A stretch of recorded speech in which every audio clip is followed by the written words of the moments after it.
নমস্কাৰ অংকুল welcome to my YouTube channel Assam career আজি পুনৰ আপোনালোকৰ কাৰণে বহুত ভাল খবৰ আহি গৈছে পোষ্ট অফিচৰ ফালৰ পৰা নতুনকৈ ভেকেন্সি মুকলি কৰিছে ৩৮,৫০০তকৈ অত্যাধিক ভেকেন্সি মুকলি কৰিছে পোষ্ট অফিচৰ ফালৰ পৰা সো গ্ৰেড 3 গ্ৰেড 4 লেভেলৰ ভেকেন্সি মুকলি কৰি দিলে যদি আপোনালোকে ভাবি আছে যে পোষ্ট অফিচত যদি আপোনালোকে আবেদনসমূহ কৰিম বুলি যদি আপোনালোকে ভাবি আছিল তেন্তে আবেদনসমূহ কৰি ল'ব পাৰিব সো আপোনালোকৰ কাৰণে বহুত ডাঙৰ ভাল খবৰ আহি গ'ল সো সকলোখিনি কথা আপোনালোকক জনাই আছো সো ভিডিওটো শেষলৈকে চাব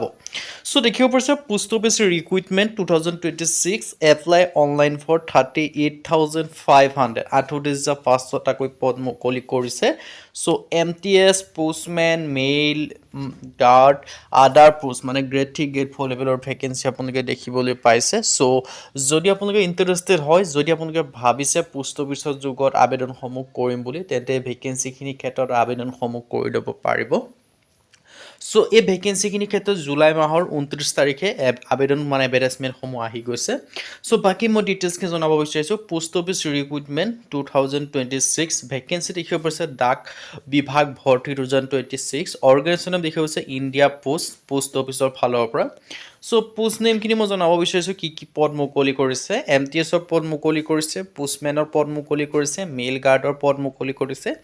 আৰু আপোনালোকে PA আৰু SA ভেকেন্সি মুকলি কৰিছে ওভাৰঅল 38,500 প্লাছ ভেকেন্সি মুকলি কৰি দিছে অনলাইন যোগে আবেদনসমূহ কৰি ল'ব পাৰিব সো এটা ডাঙৰ ৰিক্ৰুটমেণ্ট আপোনালোকৰ কাৰণে মুকলি কৰি দিছে সো যদি আপোনালোকে ভাবি আছিল যে পোষ্ট অফিচৰ যোগে আবেদনসমূহ কৰিম বুলি তেন্তে ভেকেন্সিখিনি ক্ষেত্ৰত আবেদনসমূহ কৰি ল'ব পাৰিব so total post 38,500 plus vacancy আপোনালোকে দেখিবলৈ পাইছে সো এটা বৃহৎ অপৰচুনিটি মুকলি কৰিছে অল ইণ্ডিয়া মেইল ফিমেল সকলোৱে আবেদনসমূহ কৰি ল'ব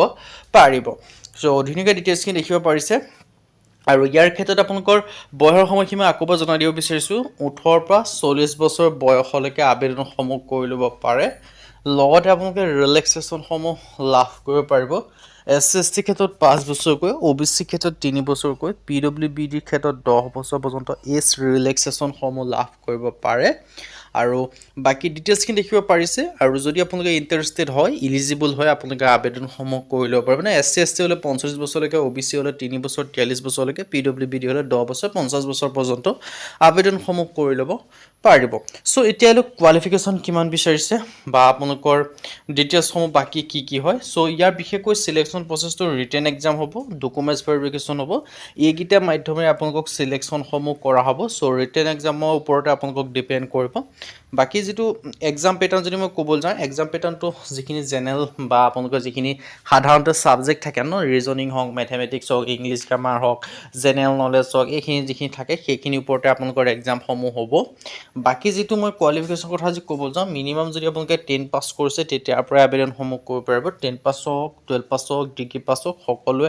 আবেদনসমূহ কৰি ল'ব পাৰে গোটেই ভেকেন্সিখিনি ক্ষেত্ৰত আৰু এডুকেশ্যন কোৱালিফিকেশ্যন 10 পাছ 12 পাছ ডিগ্ৰী পাছ সকলোৱে পাৰিব আৰু ইম্পৰ্টেণ্ট ডকুমেণ্টছৰ ক্ষেত্ৰত আপোনালোকৰ প্ৰয়োজন হ'ব পাছপোৰ্ট সাইজ ফটোগ্ৰাফ সিগনেচাৰ আধাৰ কাৰ্ড এডুকেশ্যন সাৰ্টিফিকেট এনেকুৱা ধৰণৰ ডকুমেণ্টছখিনি আপোনালোকৰ প্ৰয়োজন হ'ব সো দেখিব পাৰিছে ডিটেইলছখিনি আপোনালোকৰ কাৰণে এটা বহুত ভাল খবৰ হয় আপোনালোকৰ যিহেতু সো সোনকালে গৈ আবেদনসমূহ কৰি লওক সো এতিয়ালৈ আবেদনসমূহ কেতিয়াৰ পৰা ষ্টাৰ্ট হ'ব সো আবেদনসমূহ অতি সোনকালে ষ্টাৰ্ট হ'ব আৰু যদি আপোনালোকৰ শৰ্ট নটিফিকেশ্যনৰ লিংকটো লাগে তেন্তে আপোনালোকে ডেছক্ৰিপশ্যন আপোনালোকে কমেণ্ট বক্সত কমেণ্ট কৰক যে ভিডিওটো যদি শ্বেয়াৰ কৰি লওক তাৰপিছত আপোনালোকে কমেণ্ট এটা কৰি লওক লিংক বুলি আপোনালোকে শৰ্ট নটিফিকেশ্যনৰ লিংকটো পাই যাব